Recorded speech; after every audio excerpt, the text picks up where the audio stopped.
Uh, Good morning. My name is Mo Handel. I'm co-chair of the Large House Review Committee, and this is a public meeting. I will take attendance from the members of the Large House Committee. Arnie Crocker, Here.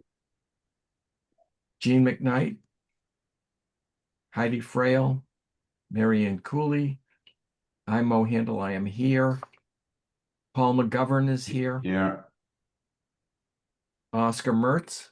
Here. Uh, Joe Matthews will be joining later. Ed Quinlan. Here. Okay, I'd like to welcome Elizabeth,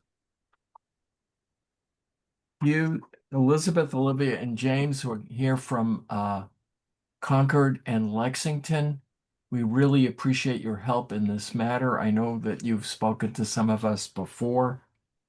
The Large House Committee is looking at the regulation of bulk in the single-family residence B district, which in Needham is single-family homes on standard lot sizes of 10,000 square feet. Many of the lots in our SRB district are smaller than that. Your help in how Lexington and Concord mean a lot to us. We've already spoken with Wellesley and we've had a few public meetings. So it's very, very helpful for us to have your input into how house size regulations work in Lexington and Concord.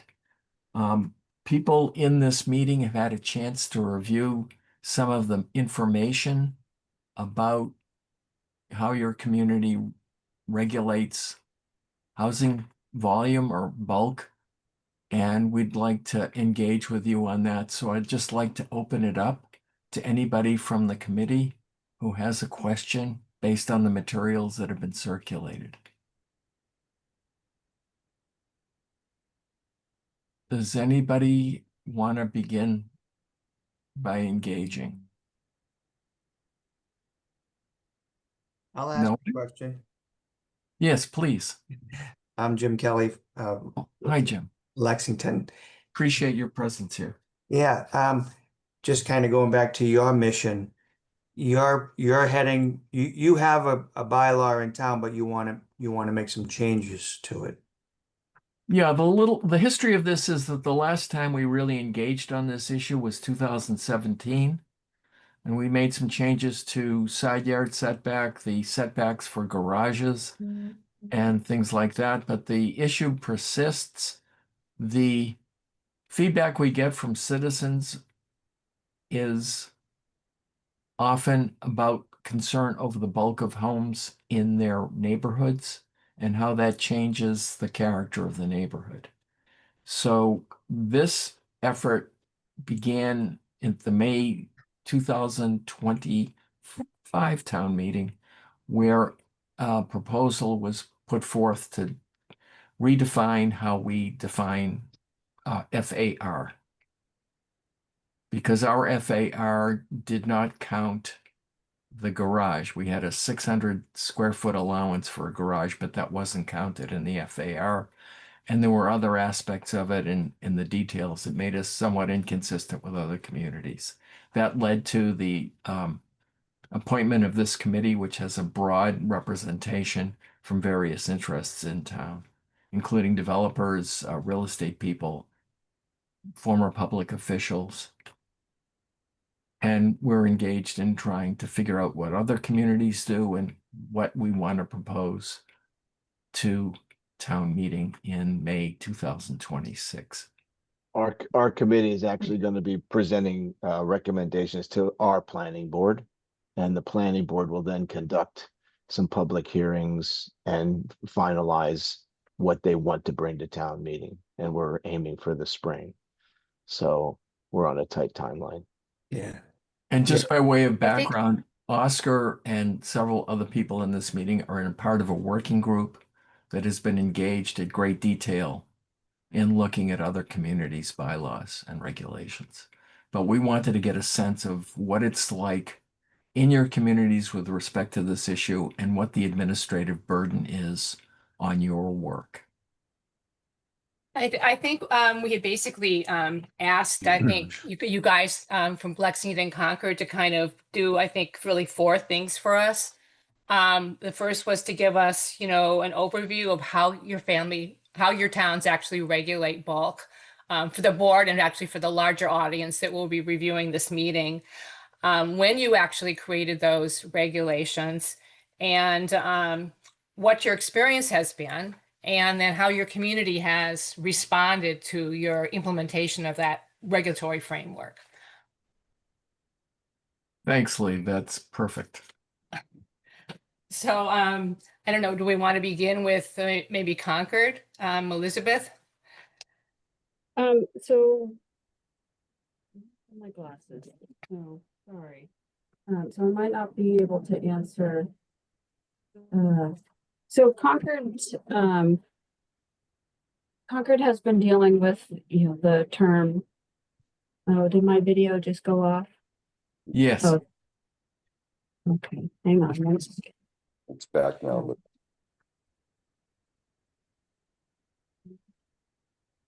It can be temperamental today. We can still hear you fine, Elizabeth. Okay. It's in this here.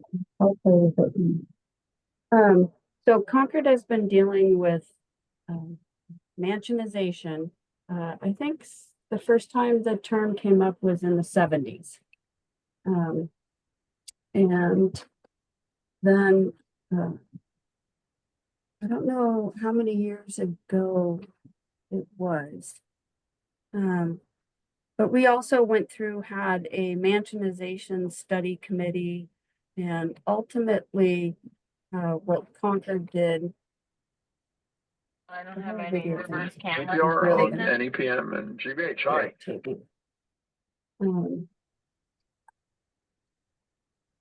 Hi. Bill Paulson has just joined the meeting for the record. Ian McKnight is on here as well. Thank you. Anyway, sorry about the video. I don't know why. Let's see if it stays. Ultimately what the committee recommended and the planning board went forward with was implementation of a maximum floor area ratio for our 4 residential districts. Our resident C district is similar to your district that you're looking at. Minimum lot sizes are 10,000 square feet, 80 feet of frontage, a front yard setback of 20 feet, side yard setbacks of 15 feet, and a rear yard setback of 30 feet. The floor area ratio for Concord it's a calculation, and there was extensive review and spreadsheets, and I can't even go into how they came up with calculation, but it is basically let's find my chart. I think I'd have all this stuff memorized, so I'm sorry. It is a factor of 0.24 plus, and you take 1,200 times divided by the lot area, and gets you that a decimal fraction as well, plus 0.24, and then you can multiply that by the actual lot area, and that gives you your maximum square footage. In our definition, the maximum floor area ratio is for all structures on the property. And the only exception to the calculation is basements, open and screened porches, and decks and accessory structures that are less than 100 square feet and not on a permanent foundation. So they're back now. Garages are included.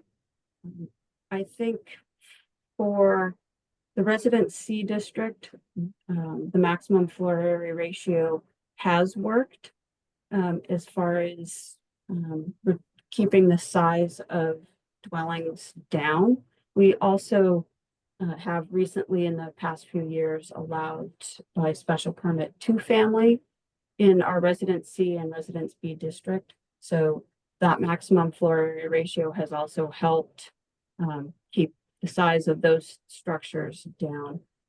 When you get into larger lots, 20,000 square feet, you're still talking about a pretty substantial house. For our Residence A district, which is 40,000, and our Residence AA, which is 80,000, the floor area ratio has no help whatsoever. You can still have your 8,000, 10,000 square foot of building coverage on your lot. But for the smaller lot, I do think that it has played a role in keeping the scale of those structures and the massing on the property down, because we include everything. So even if it's a detached garage or an attached garage, or you have an attached garage and you want to have a detached barn or workshop, all of that gets included. The other item that's more recent that I don't know how it's going to play out yet, and whether it will have an impact, is the town just adopted this past town meeting in June, a stormwater utility bylaw, which will assess a fee for impervious coverage on a lot. And so that will include buildings and pavement. So I don't know if that's going to also play a factor, but for our floor area ratio bylaw, it is implemented through the building permit process through our building inspections division. There is an application, there's a form that goes with your building permit where you have to go through and detail the square footage of the dwelling, detail the calculation, and with dimension plans show that you are not over the floor area ratio. In the bylaw itself, there is a provision for somebody to apply to the Board of Appeals for a waiver of the maximum floor area ratio. Up to this point in time, our Board of Appeals has taken a very hard line, as the standard is the board may grant relief from the maximum floor area ratio in the residence districts, provided the board finds that a literal application of this requirement would be unreasonable because there are no reasonable alternatives available, and that the desired relief may be granted without substantial detriment to the neighborhood and without derogating from the intent and purpose of this bylaw. The board struggled a little bit in the very beginning with that wording, since reasonable alternative is not defined, and they have a good sense of what is substantially detrimental. How they have interpreted and implemented it is somebody wants to go over the floor ratio by maybe 100 square feet for a dormer, or to bump out an entry so that they can have a small entryway from going outside and not have to walk directly into a house. And they've allowed for one small increase where it was a historic home, the layout of the home and how the interior stairs, interior chimneys, they wanted to do a small addition because there was no bathroom on the first floor, or there was no bathroom. Oh, the bedrooms were on the second floor. The bathroom was on the first floor, and they wanted to do a small bump out so that they could get a small bathroom, upstairs. But the only place that they could do that, they weren't able to accommodate that within the square footage upstairs because of how, the interior stairs and the chimneys were. So the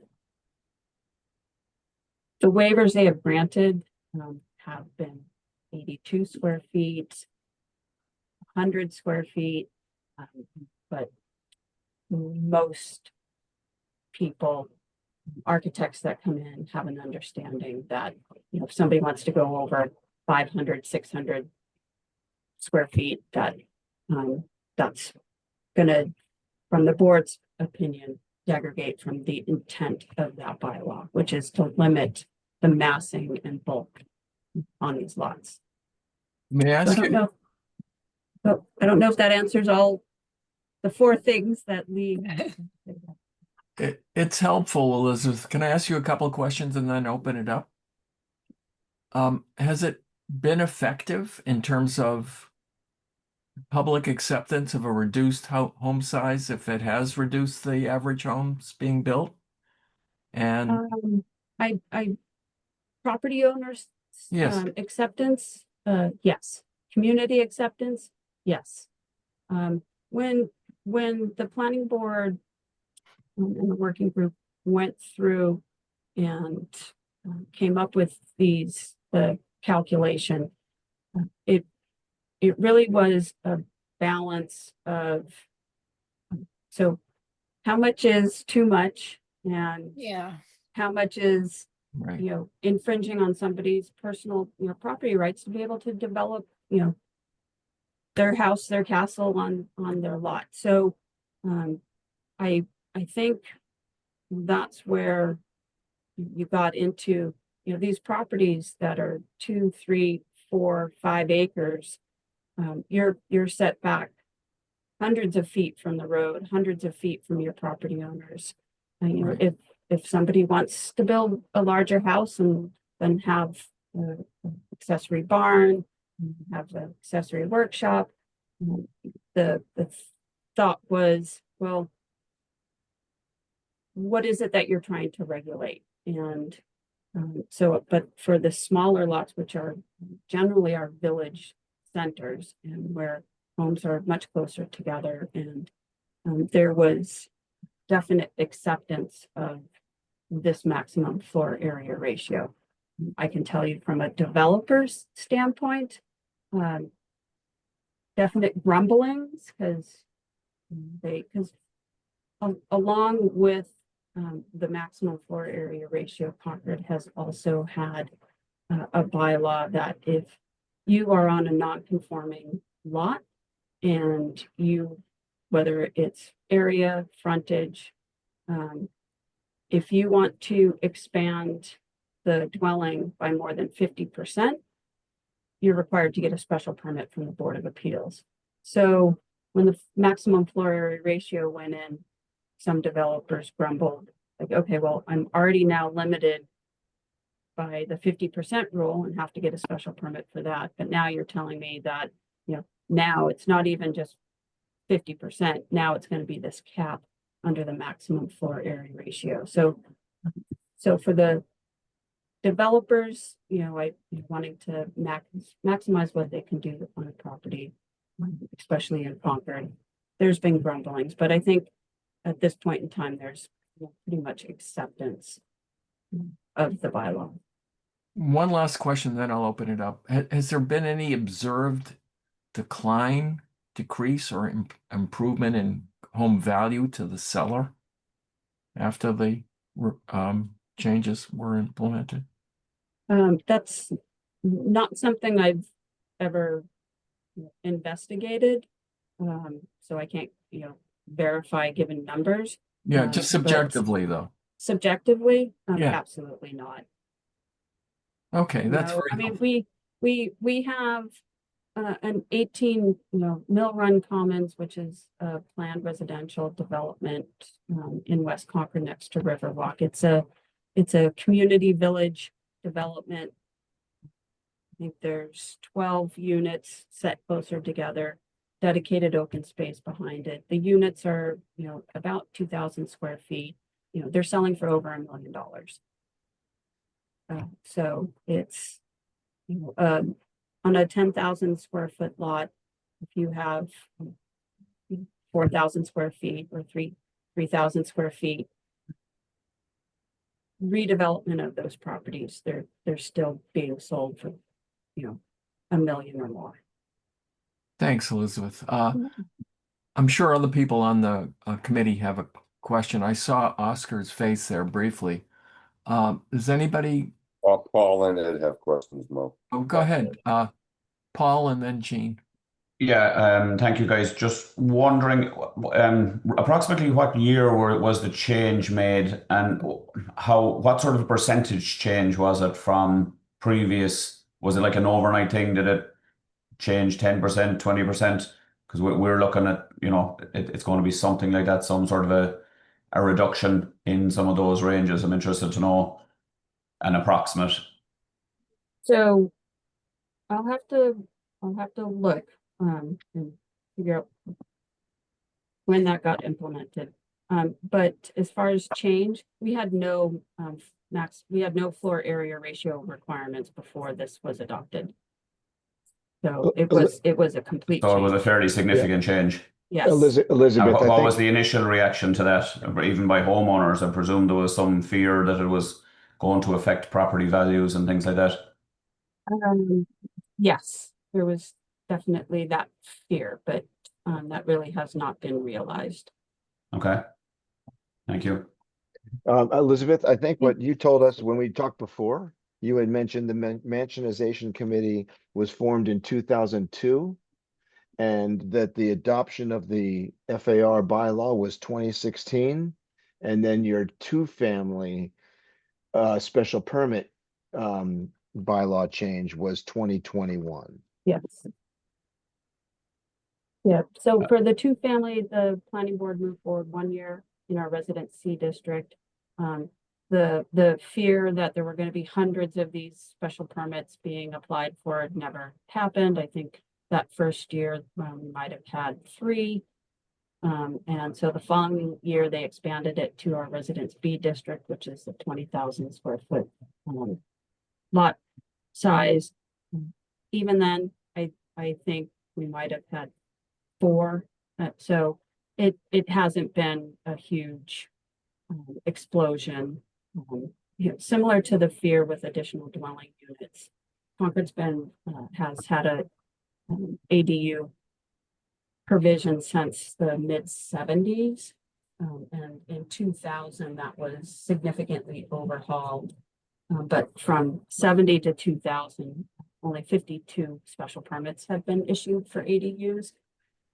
In 2000, it was overhauled. It still hasn't been, I think in the 5 years, we've probably had maybe a dozen ADU permits issued.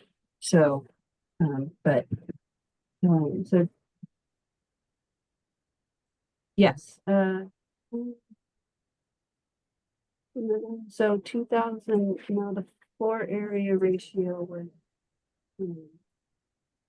amended in 2016, but I'll have to look, so my apologies. Okay, That's fine. We did recognize Jean and then Ed and then Artie while you're thinking Okay, about that. thanks. Elizabeth, if you drive around Needham in our single resident B zone, there's so many, subdivisions that were built after World War II. And we have an extensive area of our town that is zoned for the 10,000 square foot lots, which is what our work, this committee is focused on, not so much the larger lots. You can tell right away when this is a tear down new construction house. You can just drive down the street. How can you tell? 2 front facing garages. And I noticed that you count garages even if they're in accessory buildings.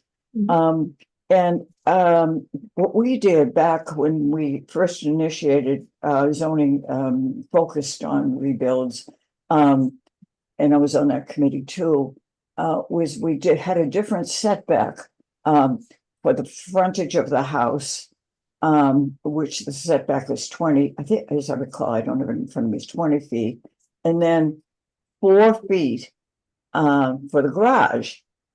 So the garage would be set back 4 feet from the frontage was the goal. But what seems to be happening is that developers are simply building the entire house 25 feet back and having the garage be at the same, flat facade with the house. Was this considered any issue in Concord? And do you have any such rules that would encourage garages to be set back? So we do not have any type of architectural review process for single family dwellings. Other than we have 5 historic districts in Concord.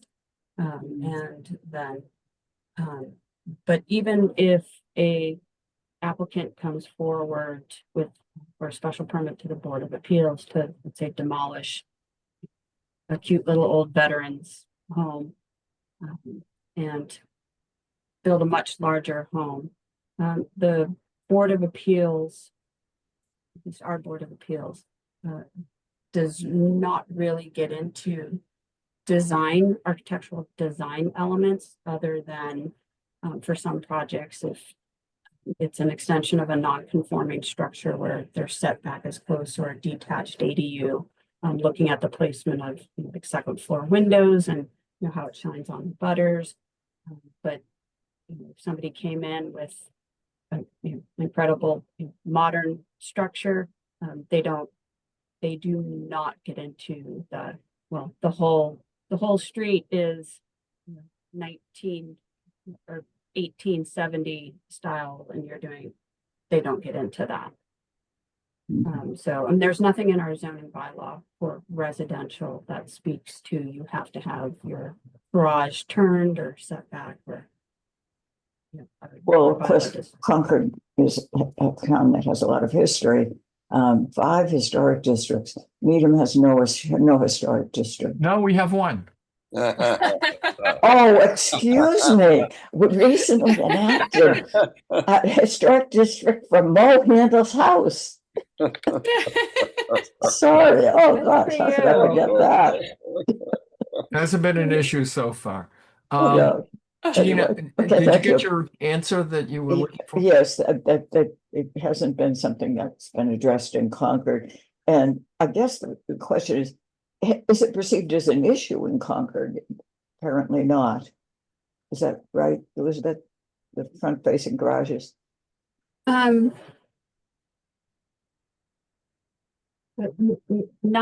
one where it's elevated to the point where the planning board's gonna try and address it through zoning. Okay, thank you. Thank So you, Elizabeth.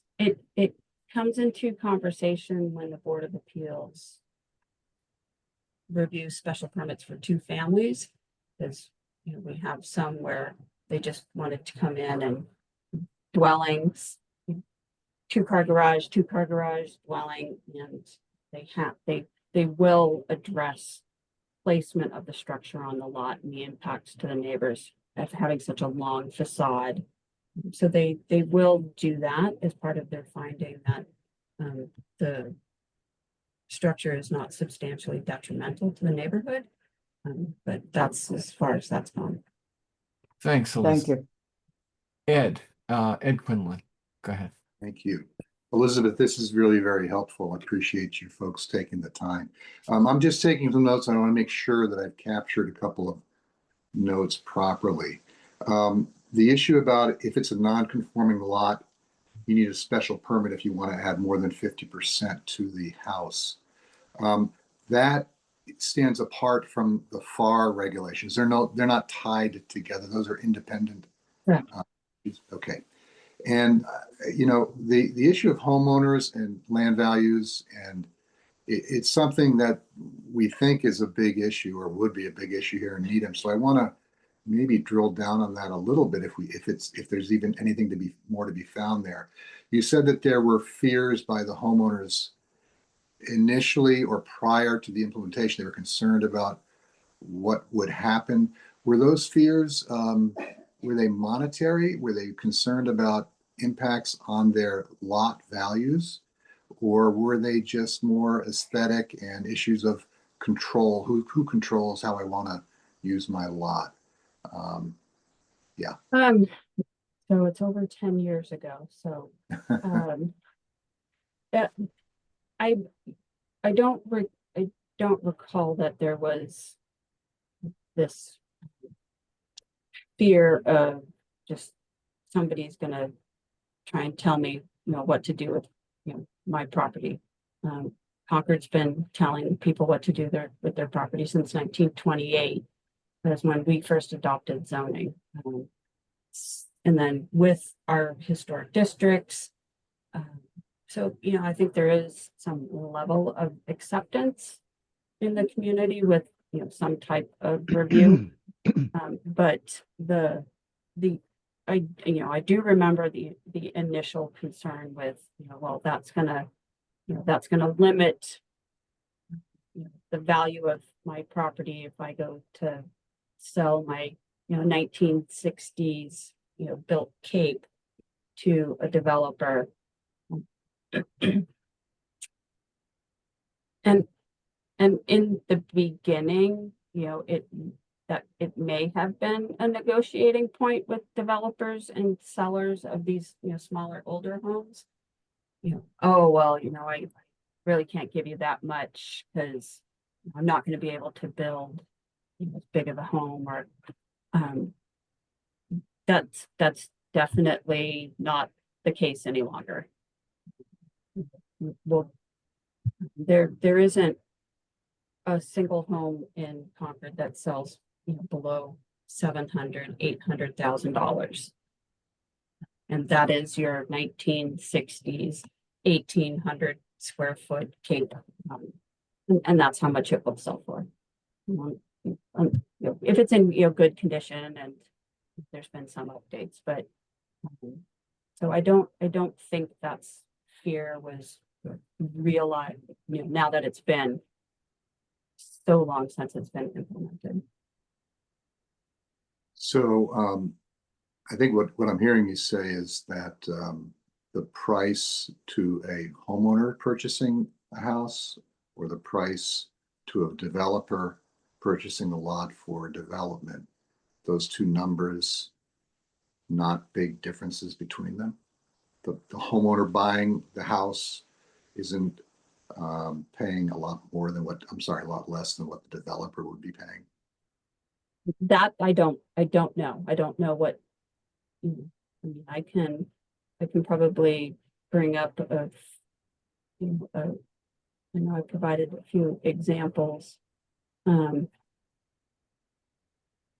But it would take me, I would have to look into what developers paid and what developers sold these homes for. So I don't know what developers are paying.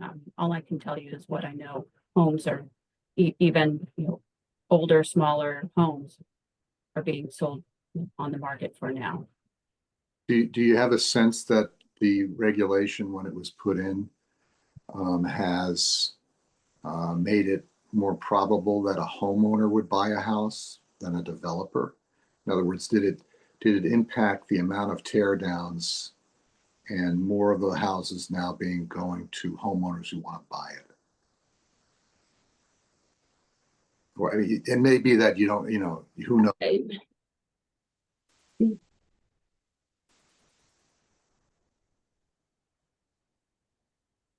Yeah, that I anecdotally, I don't think that's been an issue. We have a few very local, consistent builders, and they probably buy and tear down and rebuild at least half a dozen homes, 6 to 8 homes a year in Concord. So it's I think it all depends on, when a house comes on the market and who gets in line to buy it. Sure, there's a lot of factors involved. We've got something approaching, it varies, but something approaching 100 homes per year being torn down and rebuilt by builders. Do you have any sense of what that number is in Concord? How many tear downs per year? They Definitely gave not that us many, this but They gave us a sheet. information, Oh, actually. yeah. sorry, that's great. Yeah. I think I put a version of it in the packet, but I'll make sure that you have that information, Ed. Great. Yeah, our building inspections division keeps a track of all the new home construction. Yep. But it is definitely not to that level. Okay. Thanks, Ed. That's all set. Thank you. Thanks. Out of consideration for our guests who are helping us here, I'd like to give James priority in terms of recognizing him if there's no objection. No objection at all. Thanks. And Olivia. They're a okay. duo. Fine. I was just gonna comment, we did change the GFA a couple years ago, and it definitely had an impact on the value of the houses. If you make the GFA more restrictive FAR, the value of those houses will be down. No question about it, because everything goes by GFA for a builder. That's it. Gross floor area makes money. Now, I will say, so we saw that happen. We heard it from homeowners and builders. The builders weren't paying. So there is a market adjustment. And then after a few years, all that goes away. But I think for sure you're going to have, if somebody's ready to sell their house shortly after town meeting, they're going to get less money after town meeting than they would before. But I'm also hearing you say that readjusts and continues to rise. Well, that's real estate, right? So we've been in a bubble for a long time, since 08. So I don't know when that'll ever change, particularly in the towns that we all work or live in.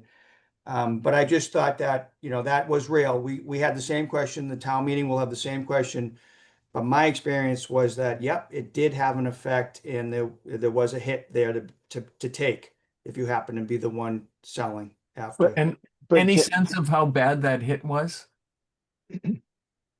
Oh no, I think I would have no idea. In tens of thousands of dollars on a house.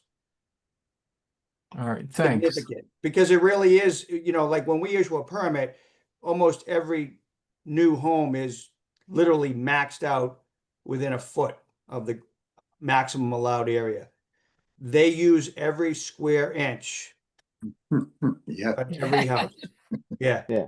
Okay. And but I could also say that, did you see any changes from developers being the purchasers to actual home buyers, and that the actual sale price still, I mean, when you say it doesn't pan out for a developer when it's all about area, but if it's a homeowner who wants to buy a house, that's different calculus, right? So they want the house, and so you get into a bidding war. But are you saying that the actual values that we're seeing, even if it's sold to a homeowner, we're still down?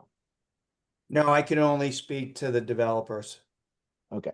I don't know. That's what I don't even, yeah. We're assuming there's going to be an adjustment for the developer mathematics, but that doesn't reduce necessarily the value of that property to anyone else who's going to be bidding on it. So they're two markets, two buyers. Right. Thanks, Oscar. We're going to go to Artie, and then Joe Matthews just joined the meeting, and we'll go to him after Artie. And then Ed, did you have a follow-up, or your hand's still up? Go ahead. I'll come back later. Okay, go ahead, Artie. And then Okay, Joe. I can remember my questions now. So sorry. One question. It's just going back to ADUs for a second. And again, certainly this is for both towns. As you know, the state, again, slightly off topic, but still, as you know, the state's now putting the regulations for detached ADUs, where there is now, from our understanding here, is the detached ADUs do not count against FAR, do not count against lot coverage. What effect do you expect that to have on what might happen in the future in Concord and Lexington? And just for first question with that, do you think you'll have to relook at what's going on because of that? We may have to relook at that, but there's been no real formal determination. at least that's our, from our town council, and our bylaws currently still being reviewed by the Attorney General.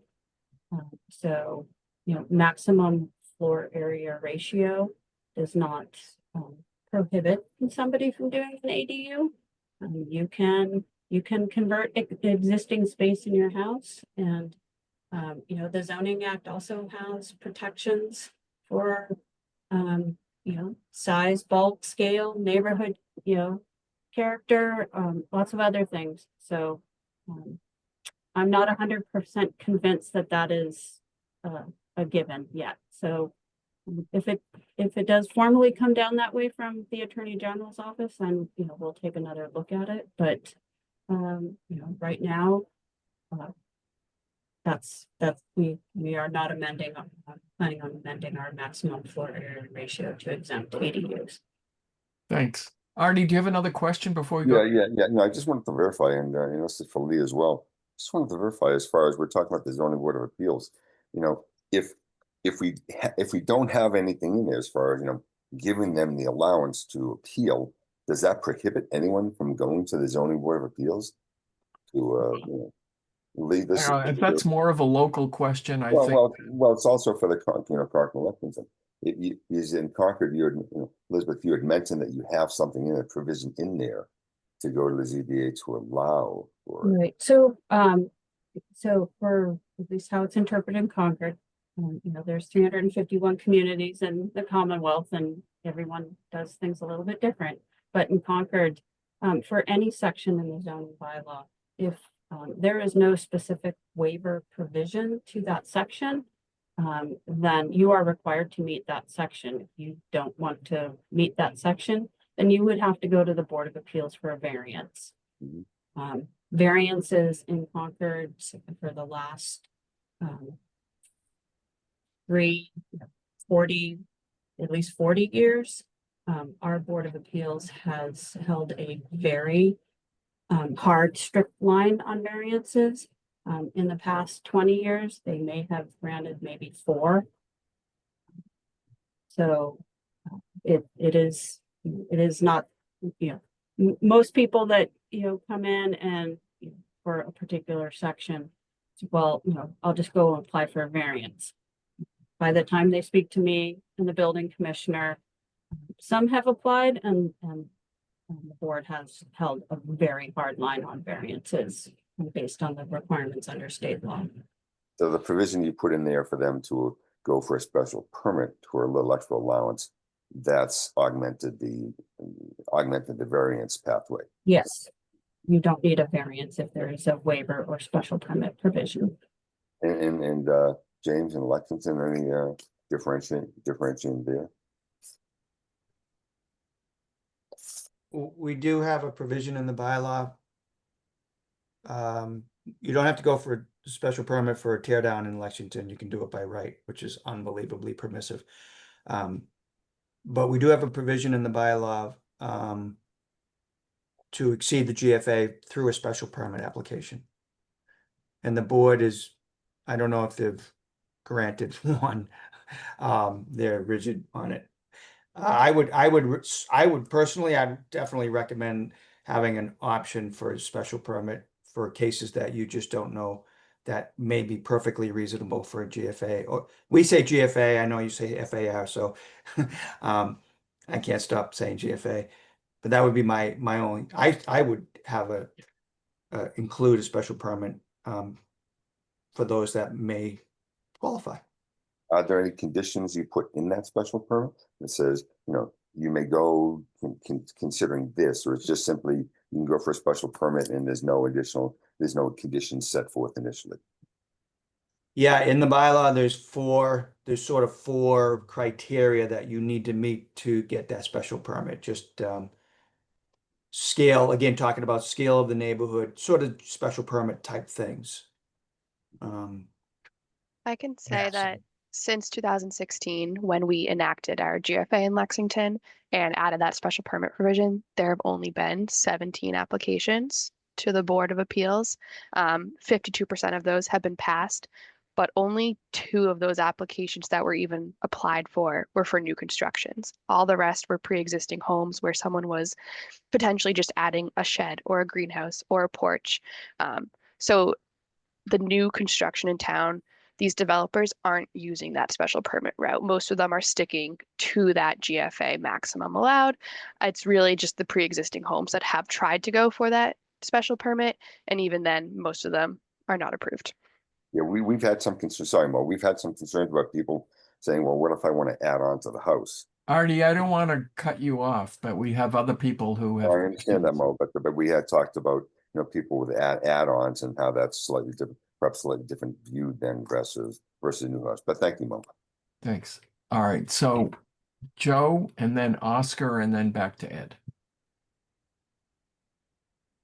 Sorry, I missed most of the presentation. So, but I just want to circle back to one of the answers about the loss of value, because this is kind of our next stage thing, and I wanted to double check because I think maybe you said in the tens of thousands in terms of perceived hit to reduction in price the developer would pay. I think that question is to James. Yeah. I mean, it's not hundreds of dollars, but I don't know if I'd go 100,000. Yeah, I mean it's just good because it just as background. I mean, we haven't done our study yet, but when people talk about it, they throw out numbers at a minimum of 100,000 up. You'll hear people say 150, 200,000. They think it's that massive. Which that's neither here nor there for now, but that's good to clarify that. And then I missed, and this is kind of with the special permit. Do you get a sense? One of the things that people say is that nowadays we have more work from home. We have maybe more multi-generational families. What is like the kind of we use the phrase program. Like, what are the houses kind of being built with? Our new construction, you're seeing 6-bed, 6-bath, sometimes 7-bed, 7-bath. Is that what you're seeing in Concord, or people living with less? I would say, the other factor that limits as it relates to the number of rooms, because and it's not bedrooms. Title V, how they don't count bedrooms, so somebody can't say that's an office, that's a playroom, that's my wife's office. The calculation is different under Title V. If you have more than a certain number of rooms, you count all the rooms and you divide, and that's how many bedrooms you have from a septic capacity. In our Resident C district, most of all those areas are on town sewer. If somebody has a smaller house and it's being calculated a 2-bedroom, and somebody wants to tear it down and build a 4-bedroom, we also have a sewer improvement fee. That is, I think now it's like $41 per gallon per day. So going from a 2-bedroom to a 4-bedroom, that's an additional 220 gallons times 40. So that's also another factor that goes into redevelopment for some people. But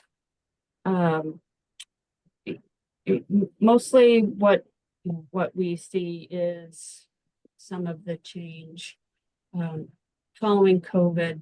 There's now, I think, almost up to 35% of the population in Concord is now working from home.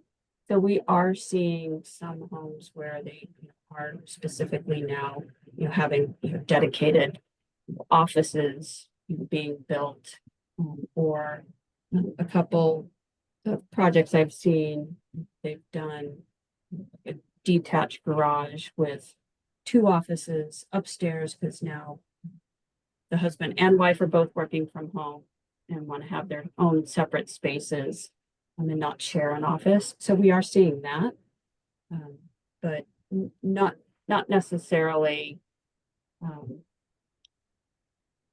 more bedrooms because families are getting bigger. I'm not seeing that. Definitely are seeing, God forbid anybody have to share a bathroom.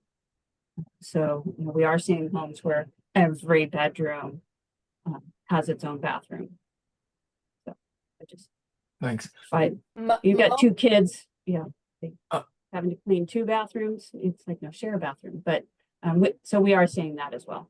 Thank you. Oscar, I'd like to give Lee a chance to talk because Yeah, I just want to suggest that we take advantage of Lexington while they're here and perhaps get from them an overall framework of their zoning, the history of their zoning and what their overall experience is, and then kind of circle back maybe to questions of Lexington and Concord as time allows.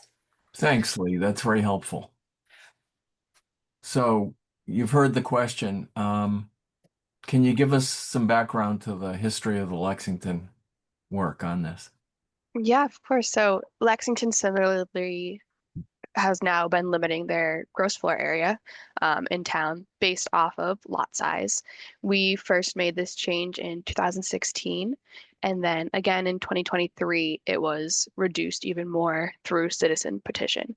So that just kind of goes to show how it is our community that wants these smaller houses, the less massing, reduction in the bulk. Both of those town meeting articles passed majority 2/3 over 2/3, so it was very well supported in town. Similarly to Concord's experience, developers, people in real estate had the opposite opinion there, and they still don't love the idea of our limiting of GFA. More of the technical side of how Lexington limits it and what we include in GFA. We include, first floors. We include half stories, which would be an attic that has a code compliant stair to it. And we include basements, accessory structures such as sheds, garages, porches, any of those types of things. What we've seen a lot in town is people finding loopholes in the way that we're calculating GFA, mainly in reference to attics and basements. If they make a staircase slightly narrower leading up to the attic, then it doesn't have to be counted towards GFA. So while that technically is then no longer a habitable space, we know that most likely they are using it as such. Same with the basement, they reduced their ceiling height to just under 6'8", so that it doesn't count towards GFA. Same thing, they could still use it. Unbeknownst to us in the department. So while the intent is there, the implementation isn't perfect. It is an imperfect system. And like Jim said, we are still seeing very large homes. The community still would like to see smaller homes. We still hear about how the character of Lexington is changing due to these large mansions and all these homes that don't need all that much space. So I wouldn't be surprised if citizens keep pushing for lower GFA, but we do see a lot of pushback from developers, and they are finding loopholes in the way that we do it. Thank you. Jim, do you have anything to add to that? Well, I think the GFA, FAR is what I see in Lexington. Well, I guess what I'm trying to say, I think if you want to change the massing of a house, I have said in my past, it would be better done by setbacks and building height. So for instance, if you take a conforming lot, you have a conforming lot, a vacant conforming lot, or a tear down. Why would not the bylaw have already handled the size of the house to be built on that lot? With our setbacks and our height and what we've voted over the years since 1927, and I think in Lexington. Just a question out there. I don't have an answer for it, but I feel as though, as Olivia said, there's a lot of manipulation with trying to get around the minimums and maximums. There's these special permits sometimes. We have a garage, we don't have a garage, a porch, a sunroom, an attic, a basement. How do you do it? Does it work?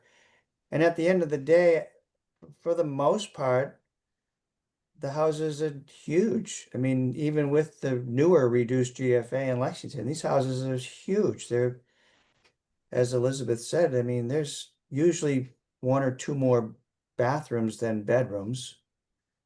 I don't know. It's why you're all meeting. It's not an easy thing to put your finger on. Some of these houses, I've said this to other people before I got to town. I even say it today. I drove by my Aunt Bunny's house today. And I'm like, who issued that permit for that new house? It's outrageous. I did, or Olivia maybe. You know, I look at it, I'm like, it actually looks nice. I mean, it's a nice home, and my Aunt Bunny's house is true story. It was hurting. It was old. It was tired. So where's the balance and all that?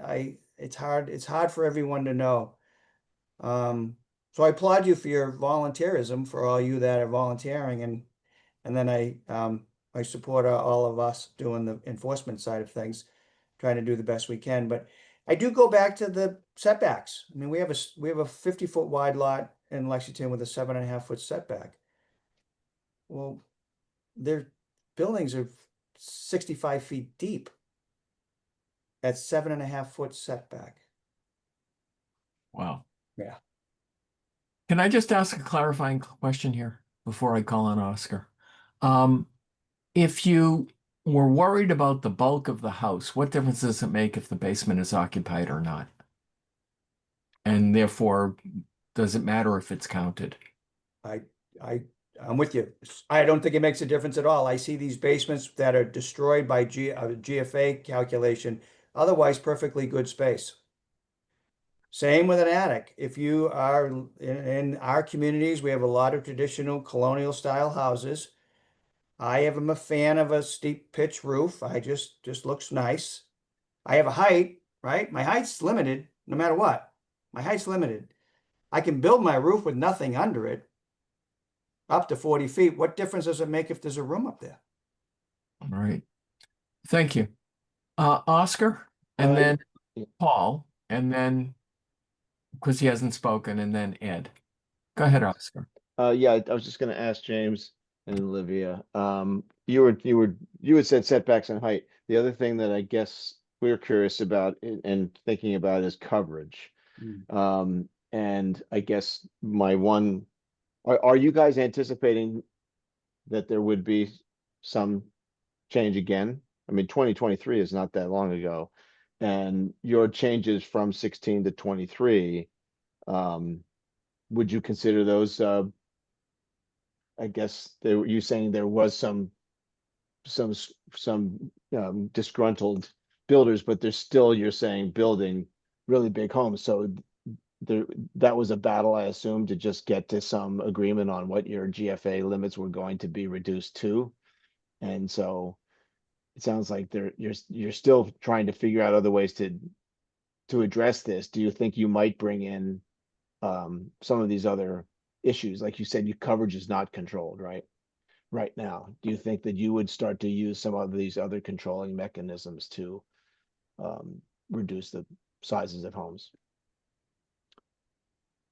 Well, I think the town, as all your towns are doing, is always sort of monitoring its development and what's good, what's bad. It's a balance.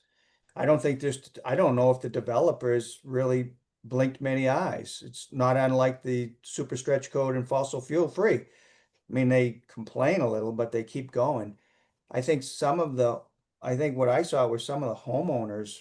You really, really want to be careful when a homeowner finds out that the value of their property dropped quite a bit after town meeting. Just to be fair, that's something that will happen. So yeah, I think always continuing, making changes, considering them, meeting, the things that we all do. I don't know if there's anything. We don't have a subcommittee formed to do anything right now, but yeah, Olivia, do you have any feeling on changes? It does seem still fairly new, even though it's been a couple of years. So You're it still may- going through the reactions to it, yeah. yeah, Yeah, it's only been in place actively for a year and a half now. And so a lot of people are still experiencing it for the first time, the newest changes. There hasn't been talk about changing it again, but I wouldn't be surprised if in the future it is thought about. Thank you. And- Oscar.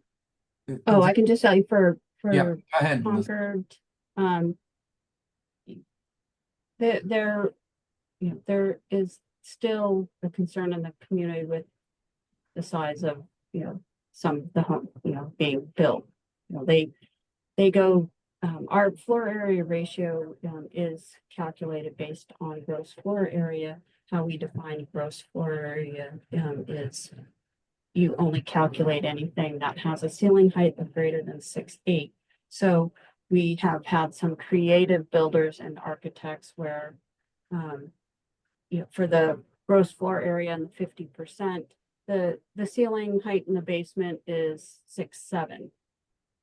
They will go through and do steep pitched roofs, and the architect will go through and calculate for the attic space only that square footage that is greater than 6'8". So it might just be down the middle. It might be a little section because they might have a dormer, but they've gotten very creative. I don't think there is currently enough will in the community for the planning board to move forward to try and increase our setbacks or increase the floor area ratio calculation. There's, right now it's focusing on getting full compliance in MBTA, full compliance with ADU, and then we have MCI Concord. So they have quite a bit on their plate. So I don't see anything happening in the near future. Okay, just one clarification on setback. Has there been any discussion in either Lexington or Concord with respect to respecting the existing setback on the street when a tear down is replaced by a new home? We've been discussing whether or not to make it an average of what exists.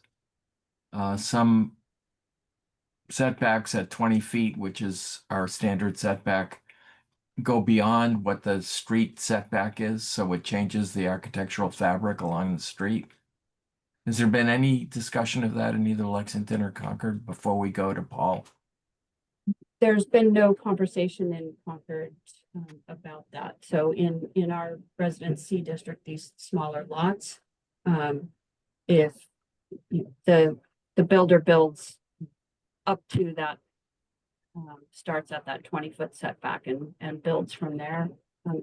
A few of the homes, the houses are even a little closer than that, and they will actually go through the special permit process to allow the reconstruction of that non-conforming structure to maintain that setback, because it provides them a little bit more space for a yard in the rear. So they utilize every inch of the property that they can.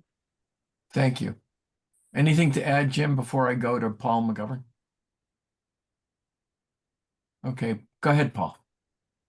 Yeah, I'm a builder developer in our group, so I appreciate all the compliments on our creativity at maximizing all of the rules. Question is mainly for Lexington, and it's purely anecdotal, having driven through Lexington a bunch of times. I think there seems to be a fairly high propensity for flat roof houses, for two-story modern style construction. Is that influence, is that just purely a design decision, or do you think that is influenced in any way by the GFA regulations? Is it the developer maximizing the square footage over 2 floors? Because it's something we're kind of conscious of in Needham, that we don't want to create a regulation which pushes people. Nothing wrong with modern flat roof houses, but we don't want to create a regulation that's pushing people in that direction. Any thoughts on that? Yeah, the attic becomes problematic with the GFA, so if you eliminate it, you get greater ceiling heights, you can go up higher, you still have a height. So don't bother with the attic, put all your GFA on the first 2 floors in the basement. You don't have to worry about height. I told you how I'm a I'm a colonial guy. I don't like them. Same, but that's But I think part of it is just sort of maximizing the GFA and not having to deal with that height at the same time. Thanks. Ed and Gene, I'm going to go to Joe because he's only had a chance to ask one question, if you don't mind. Sure. Go ahead, Joe.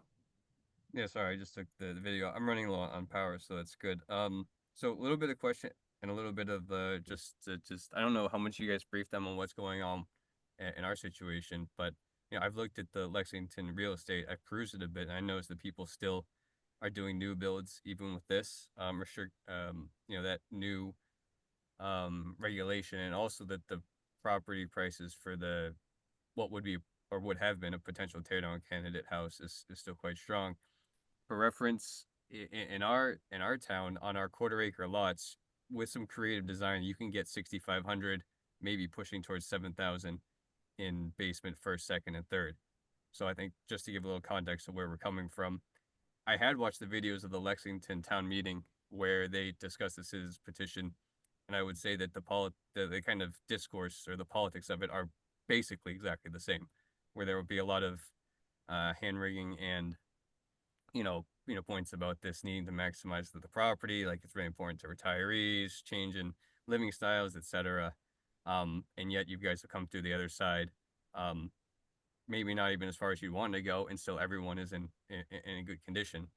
And then, so I guess maybe my actual question after that information is, if the 6-8 interior thing leads to gaming of the system, I've seen in other towns, a common metric is the 5-foot mark of interior clearance, because basically if it's under 5 feet, you're not going in there.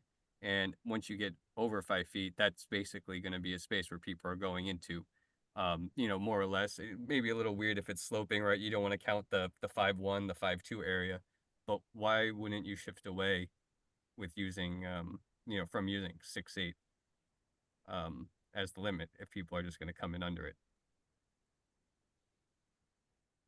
Anybody want to address that? I can tell you for Concord,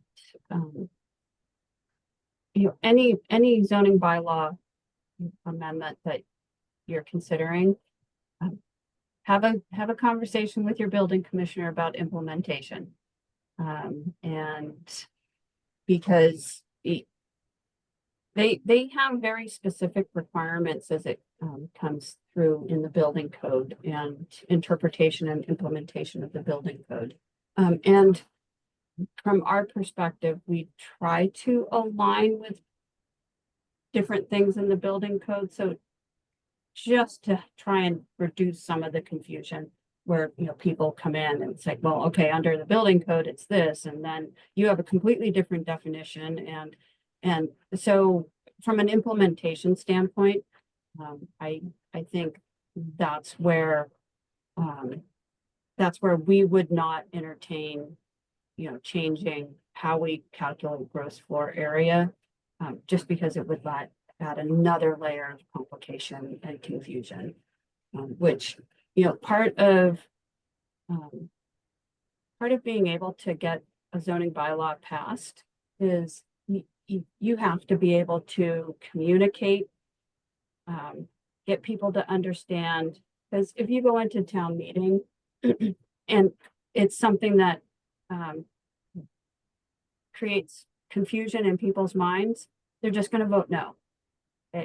That's just the reality of the situation. So that's just one of the things that we do when we look at any zoning bylaw amendment is, you know, the goal is to get it to pass. So if there's any confusion, the likelihood of it passing at a 2/3 majority isn't gonna happen. Thanks. I'm going to call on Jean and Ed and then Artie, but I do want to make sure we leave time for Alex and Lee if they need any clarification from this discussion, because they are staffing our effort. And I want to make sure that if they think we've missed anything in this discussion, they have a chance. So, Jean, if you can be brief, that would be great. Yes. My focus is on counting the basement. This is something that we have been talking about. Presently, we do not count area of the basement in first floor area. And we're talking about continuing that on the idea that it's the first floor, second floor, attic that affects the bulk.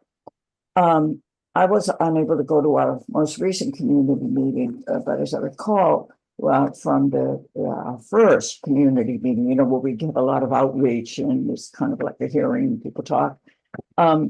There still is concern about those houses that are built on slopes, and you have the walkout basements and the big walls. So you have the basement level first, second, and maybe even an attic above.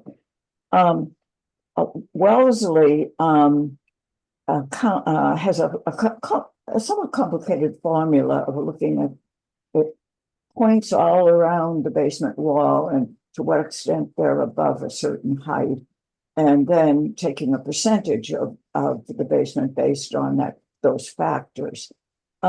So that's one of the issues we're going to be looking at. Do we just not count basements? Do we have a formula? And it appears from my reading of the documents that were provided to us that Concord does not count basements at all. That Lexington does count basements, but even if they're entirely below the average natural grade, and then I mentioned, that Wellesley has this formula. I appreciate your response on the issue of basements. If I've got it right on how you count them, the public reaction regarding tall basements is so. Thank you. Thanks, Jean. I can say for Concord, if I were to place an amendment, that would be one of the amendments. Yes, our current bylaw does not count basements. Most of our smaller districts, you're talking about village centers, it has not been a huge issue because most of those areas are all just, flat lots. There might be a small slope. But I would, again, looking at that type of bylaw amendment, go back to the implementation side of it. And a complicated calculation becomes, an issue. I do think if you can say something more simple, a basement, if it's 80% of it is, underground, from the natural grade. And that's also important because you don't want somebody bringing in a lot of fill and saying, well, it's a basement because it's all underground. Well, you brought in 1,000 cubic yards of fill. So, but Wellesley's going around and height the wall and do a calculation and come up with a percentage. Again, that becomes an implementation nightmare for the building commissioner. Thanks. And when it comes to the height of the building, we use whichever is lower, the original grade before they made any changes, or the changed grade, whichever is lower. So we do take that into account in measuring height, but not particularly on the basement. Thanks, Jean. Before I go to our committee, I do want to give Lee, because we're running out of time. So Lee and Alex, do you have anything that we haven't covered that you want us with respect to the work you're doing? Guys, sorry to interrupt. I have to step away. I've got another meeting, so I just want to say thank you to everybody. Okay, thank you very much, Paul. All Do you right, have no problem. Thank you. anything? Okay. Go ahead, No. Lee. No, actually, I've heard, I have reviewed both bylaws and I attended the first meeting with Concord and Lexington. And I have no further questions beyond what's been presented so far. Thanks, Lee. Alex, same thing or Yeah. do Yeah, same. Thank you, Mo. all right, appreciate that very much. All right, so Artie, you're co-chair here. You should go next, then Oscar. Thanks. Hey, just one or possibly two things. The first one is what's happening as far as non-buildable parts of the lot? Because we have a couple of extreme examples in Needham where there's been I'll take the most extreme example, a 33,000 square foot lot, but there's a stream running through it and there's a non-buildable part of the lot, which is maybe eventually about 3/4 of the lot or 2/3 of the lot. But still, it was, in Needham's bylaw, it was allowed to be counted to the FAR. Does Concord or Lexington have any provision where the part of the lot is literally non-buildable, whether it be incredibly steep hill behind it or wetlands? Is that taken out of the FAR numbers? Thanks for asking that, Artie. That's a good question. Yeah, for Concord, it is not, 'cause our FAR bylaw deals with, the size, scale, and bulk of a house on a lot. If a significant portion of that lot has to remain open space because of wetlands or, that the purpose is still being met. So no, we do not. Same for Lexington. If there's a part that's unbuildable, it's still counted for the gross floor area maximums. And, wetland jurisdiction will help limit where they can build. So automatically that size is contained more closely to what is buildable. Thank you. Yeah, because we had a 10,000 square foot house just about built in the very front of a lot when the houses around it were all, well, when a new one being built to is 4,500 square foot, but they just took the whole thing and went with it, and it was allowed to be built. Anyway, just so have you had any extreme examples where it's been, I don't know if you use the word flagrantly built? Have you had any examples where the house size has been flagrant as far as using that the whole lot? We've had nothing, I would say, term flagrant. We've had creative, but nothing flagrant. No. Okay, thank you. Thank you. Go ahead, Oscar, and then Ed.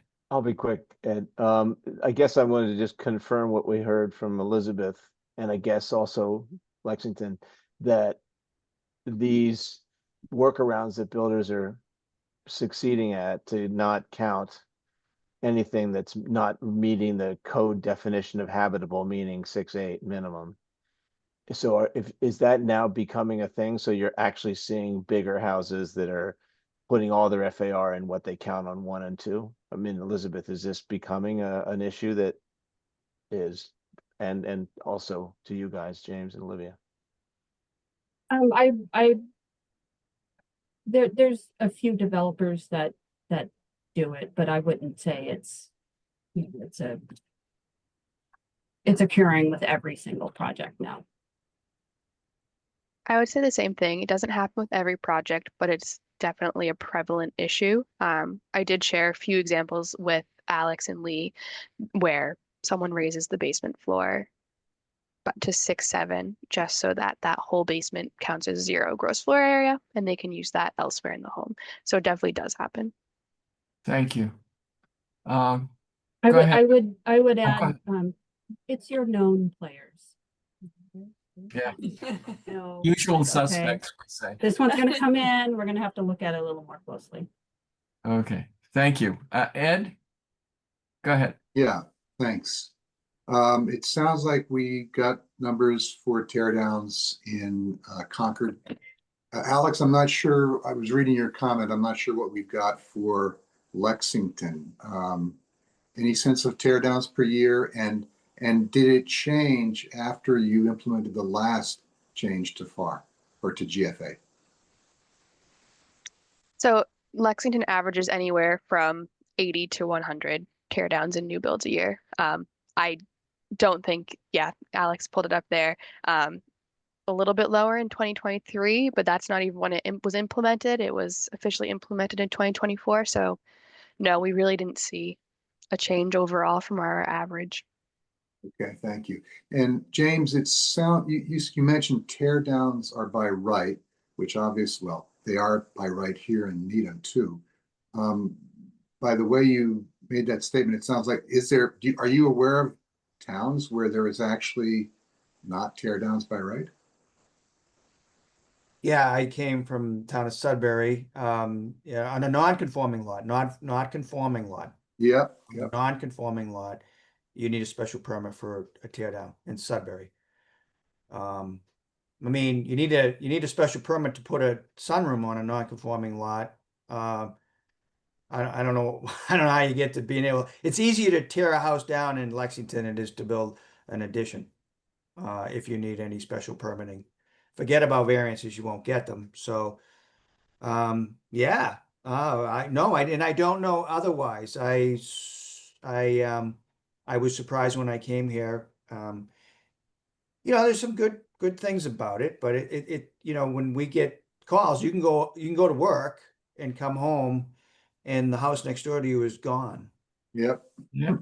That's striking. And the new one is huge. Did Sudbury, besides having those limits, did they have a fee that was assigned to, beyond the typical tear down permit cost in a town? In other words, did they throw a $10,000 or $50,000 cost to get a tear down permit to just disincentivize that? No fees, no extra cost, Okay. just more control. Got it. And it's funny, I worked in Sudbury for many years and I came to Lexington and there's so many things that are different. And they both should change seats and look at each other's bylaws because Sudbury's got these huge lots. Generally speaking, it's a very wide open community. And the board was requiring these tear downs to be set back further than any house on the street. It just didn't make any sense. And they had height restrictions of 35 feet on, again, big lot. They have stormwater management on these big lots, and you can't have chickens. In Lexington, you can have chickens by right. Your building height's 40 feet, and you can tear down by right. So, it's why you're unique. We all have our local zoning, and it's why we lost our developer, but he could probably appreciate trying to work town to town. It can be a challenge. Yeah. Okay, thank you. Thank you. The chicken issue is kind of interesting. You can have hens in Needham, but you can't have cocks, roosters. Yeah. Yeah. Yeah. We went to, I know we all have to run.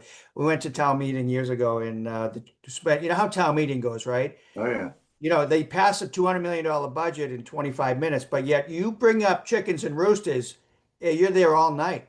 Yeah. It's unbelievable. So it's great, right? You gotta love it. You gotta love it. Thank you Well, very, very much. I don't know. And there was one year it was citizens petition to require your cats be leashed when they're outside. So I think Concord's got most everybody beat. We're all unique in our own weird ways, I Yeah. think. Wait, Thank did you. it pass? I just have to know. Did it pass? No, the person did not move the article, even though, I mean, Got it. the reasons were, they were an avid birder. Yes. Yeah. So, and cats do kill more songbirds than, almost anything, so. Billions a Yep. year, Yeah. literally that's true. billions of birds a year. Thank you very, very much. We really appreciate your time and effort. Does anybody on our committee have any closing remarks or questions before we sign off? I'm just thanking James, Elizabeth, and Olivia as well. Just thank you very much. You're Go very ahead. welcome. Good luck. Good luck, everybody. Yeah. Ed Thank has you his so hand much. up. Good day, everyone. Before we leave, Ed has his hand up. Oh, I'm sorry. No, I don't. Didn't take it. Thank you again. And All right. Really appreciate Really- your time. Thank you very much. Thank you, everyone. Take care. bye-bye.